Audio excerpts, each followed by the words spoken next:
Hello students, welcome to Angstrom Edu, India's best out solving app, and today we are going to learn about the topic, the measurement of length. So there are different types of measurement of length which are globally accepted.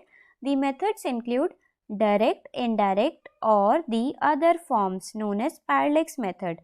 So measurement of length can be done by direct method of measurement,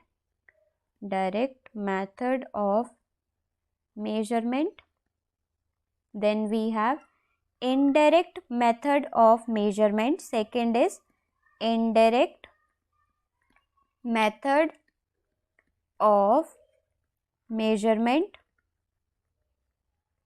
and then we have our parallax method. So first is our direct method. So what happens in direct method, that this type of measurement is in which the quantity is directly derived by using a measuring tool. So the type of measurement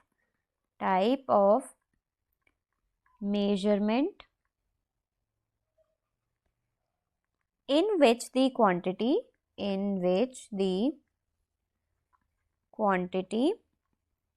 is directly derived by using a measuring tool is directly derived by using a measuring tool.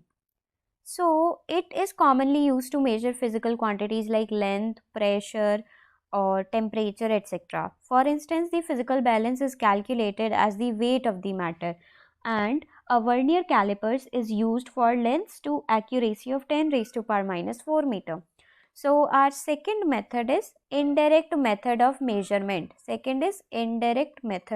So what is indirect method? Usually the direct method gives inaccurate results most of the time. Therefore, people tend to use the indirect method. In this method, the physical parameters are measured using a direct method, and then the quantity is determined by using the numerical value. So, in this method, the physical parameters are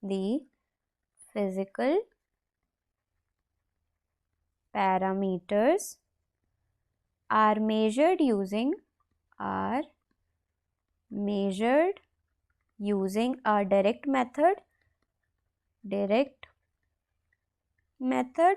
and then the quantity is determined by the numerical value, and then the quantity is determined by the numerical value.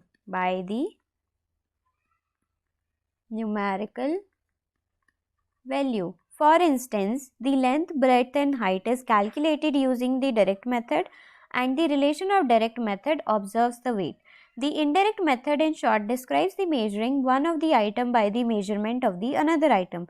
If we want to understand it in simple terms, if we want to find the wind speed, you cannot directly measure it, but you have to make a windmill and calculate it how much power the windmill is generating, and we can understand the speed of the wind. Now our third method is the parallax method. So the simple measurement of a meter, kilometers, etc. can be done by direct method. If the range is not within our limits, we use the indirect method. But if there is a very long length that is entirely beyond our reach, then it cannot be measured by using a meter scale or any other method. For example, the distance between the earth and sun cannot be measured with a scale. So to gain the measurement of such lengths, we have a parallax method, and it is also known as method of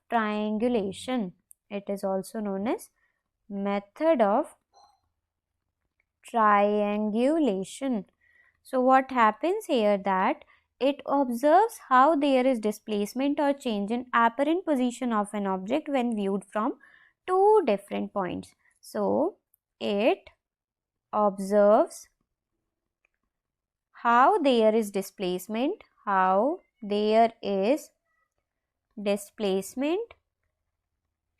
or change in the apparent position or change in the apparent position when viewed from two different points. When viewed from two different points.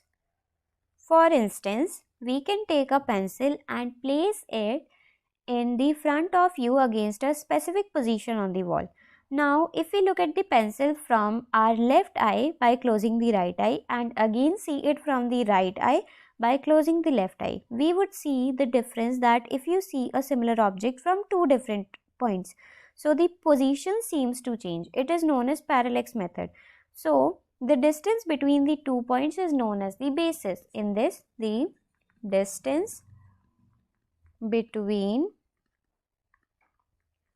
2 points from which we are observing the object is known as basis.